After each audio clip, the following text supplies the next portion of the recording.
Forgotten, Chapter 12, Replicas. The next evening, Hitch walked down the hall of his one-story house on the west side of Maritime Bay, carrying a plate containing 2 slices of Veggie Deluxe pizza fresh out of the oven, and a cup of soda. He came up to the second door on the left, knocked twice, and received a "Come in!" And then he opened the door to the guest bedroom. And dinner is Did my temporary roommate turn into a conspiracy theorist? He asked. There sat Sunny, in the middle of the bedroom floor, a large bulletin board leaning up against her bed with a dozen sheets of notebook paper pinned to it, and laminated sheets of paper scattered all around her. Each of them looked to be scans of book pages? She turned to smirk at him. Oh, ha. I'm starting to make sense of a bunch of those memory gems that we found in the castle. Like the party in the library? That was Twilight's welcome party when she first came to Ponyville. And her very first sleepover, and the one who carved his final message into the wall. His name was Discord. And that mirror in the basement was a portal to another dimension. Hitch, it's amazing! It's like discovering them for the first time all over again. Sunny excitedly told him, pointing to several different pages strewn about the floor. Still no idea how long ago this all was? Hitch asked, setting the plate and cup on the nightstand. No, and that answer may not be in here. Sunny said, getting up and carefully stepping through the copies on the floor to sit on the bed and start into her pizza. You might enjoy reading about Fluttershy though, Hitch. She seemed to be a rehabilitative therapist of some kind for small woodland critters. Now, where have I heard of a pony like that before? They follow me around everywhere. That hardly speaks to my ability to care for them to a degree like that. Hitch retorted. So I hear it's official? Construction and repair work started on the lighthouse today? Sunny asked. Yep, Mayor's office actually got to the permits and the last of the red tape finally got through. Hope it goes smoothly, doesn't take too long. And don't get me wrong, I love having you here, but I know you like having your own place. I just hope that they don't have to change it too much to make it livable again, Sunny said, finishing off her first slice. Well, seeing how it's a local landmark, I do think there are certain things that they're required to keep the same. Don't worry, I'm sure it'll look better than it did before this whole mess started. Here's hoping, Sunny replied, raising her glass. 3 days later, now armed with an arsenal of names and places, Sunny was finally beginning to mentally prepare how she wanted to organize the Guardians of Harmony wing in the Maritime Bay Museum of History. Regardless of the way the display cases would be organized, she knew she'd likely commission large cutouts of these 6 legendary friends that hang on the walls. She was also highly considering getting the Journal of Friendship republished and having copies available during the reopening. Ha, Miss Star Scout, just the pony I wanted to see, Mystic Cinnamon said, strolling into the still barren hall, hoof steps echoing off onto the walls. What can I do for you, Mr. Cinnamon? She asked, turning her attention away from the far wall. Well, I'd like to know how you feel about the replicas. Replicas? Why, yes. I think a museum shouldn't solely be about preservation of storing ancient relics and showing ponies what they look like now, but also giving them a look back in time, showing them what items looked like back in the day. What do you think? Mystic asked. Sunny began, putting a hoof to her chin and taking a look around the wing. Truth be told, not too much had come in just yet, and they were currently just working off the memory gems. Yeah, replicas are probably the perfect way to fill out this space. Where do you think we should begin? I've been looking at those gems that you brought in, and I think having a miniature replica of Princess Twilight's castle would be a great piece. And I'd bet a replica of one of those Wonderbolt uniforms would look pretty flashy, especially if we can get a hold of a mid-flight Pegasus mannequin that we could hang from the ceiling. Although, to be fair, Canalogic's Pegasus test dummies may not be the most accurate thing in town, so we might have to update the model. Maybe have the same Pegasus fit for a custom uniform and be the template for the new mannequin? The proverbial light bulb came on over Sunny's head. I think I might have just the pony in mind, Mr. Cinnamon. Chapter 13, A Model Pegasus. 1 week later... Thanks for doing this on such short notice, Zip, Sunny told her white flying friend, as they made their way down to one of Canalogic's many corridors along with Phyllis Cloverleaf and her new unicorn employee. A week of short notice? Well, that's new to me. I'm just surprised to have gotten a call for a model before Pip did. The Pegasus responded, fluttering her wings momentarily. Well, to be fair, this is probably a modeling gig that's a bit too, shall we say, extreme for Pip's likening. Sunny replied, and Zip raised her eyebrow. Color me intrigued. This place is pretty big. What else do they do here?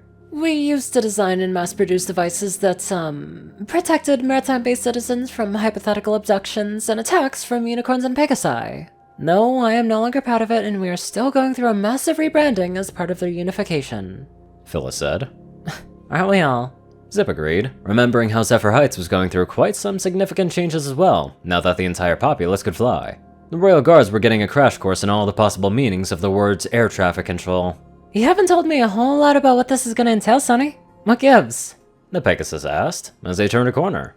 Well, I figured I'd try and surprise you. You'll love it, trust me. Sunny told her. They came to a large set of double doors, obviously built that way to move immense devices in and out. The room was largely empty, save for a workspace in the corner and several devices mounted to frames on the walls. They didn't look entirely out of place in one of Pip's performances. Alright, Zip. Phyllis began. This is our scanning room. We're going to scan your body so we can produce a mannequin for the museum. Then we'll take those same measurements and use those to make uniforms to put on them. Uniforms? Zip asked, and Sunny nodded. Mystic Cinnamon and I have decided that we want to make some replicas to show how some of the things looked back in the Guardians era. One of the first things that we'd like to try is the old Wonderbolt's flight uniforms. Not only that, but I also found some images of the dress uniforms as well. Zip's eyes widened with excitement. Seriously? Yep, and you were the first pony that I thought of. Sunny told her. Zip, unable to keep the corners of her mouth curling up, she jumped forward and brought her Earth Pony friend into a hug. You are awesome! Alright, so where do we begin? Where do you want me? She asked, nearly trotting in place. We'd like you to hover up there, in the middle of the scanners. Phyllis told her, pointing up to the laser devices that her unicorn employee was now turning on from the workstation. Zip glanced at her curiously. Just floating there? Hovering in place? Are you sure that's gonna capture the Wonderbolts? From that poster in the Suffer Heights terminal, they were a serious flying team. Extremely high speeds and thrilling stunts. Zip objected, albeit politely. That's true. Everything in the journal about the Wonderbolts confirms that they were an extreme flying stunt team. Sunny told Phyllis. Well, we can certainly make adjustments for the experts. What did you have in mind? Phyllis asked, only getting a sly smile from the Pegasus in return. Just over an hour later, they had finally gotten started, after turning the scanning room into a hastily put together wind tunnel, having brought in 3 of the largest industrial fans they could find on the other side of the factory. They stacked 2 on top of each other and set them in the front of the room, and the third one directly under her, facing up. Turning on all 3 raised the ambient volume of the room considerably. The unicorn had to telekinetically catch a stack of papers that had not been weighed down, but that was the only mishap, aside from the noise. Zip donned the pair of safety goggles that had supplied her, leapt into the air, and after some mid-air adjustments, got into a comfortable gliding position. Alright, crank it, and then scan away! Zip shouted down to the corner, where the 3 others were standing and watching. Turning the fans to their max level increased the noise to nearly deafening, but not quite as they heard the Pegasus scream out in excited "Woo!" Leaning more into the wind as the laser scanners went live. Suddenly, the Pegasus's white body looked like the floor at a nightclub, as lasers danced over her hooves, body, and wings, as her dimensions were fed into the computer. Above all the noise, Sunny noticed the Pegasus's phone vibrate on the metallic desktop, its screen lighting up and showing a picture of Queen Haven along with the words, "Incoming call." As it rang, slowly sliding towards the edge of the desk, Sunny grabbed it before it tumbled over to the floor, and trotted out of the double doors into the hallway, where the noise was significantly reduced, before sliding the tip of her hoof over to the green phone icon and putting it up to her ear. Queen Haven, Your Majesty, it's Sunny, Sunny Star Scout. Zip is a little preoccupied at the moment. Can I give her a message? Sunny greeted, and she heard another scream of exhilaration over the fans. Oh, that's perfectly alright, dear. I actually got to talk to you, and I don't have your number yet. The Zephyr Heights ruler replied. Really? What can I do for you? Sunny asked, intrigued. The progress on the road to those castle ruins that you found is proceeding well. We even managed to bring in a group of unicorns that have become proficient at levitation magic. Over the last 2 weeks, they've been carefully clearing away the rock slide near the castle just on the other side of the river. There's not much left of the structure underneath all of the rubble, but they did uncover some sort of underground passageway. Since you discovered the area, I'm calling to see if you'd like to come back over here for the first look.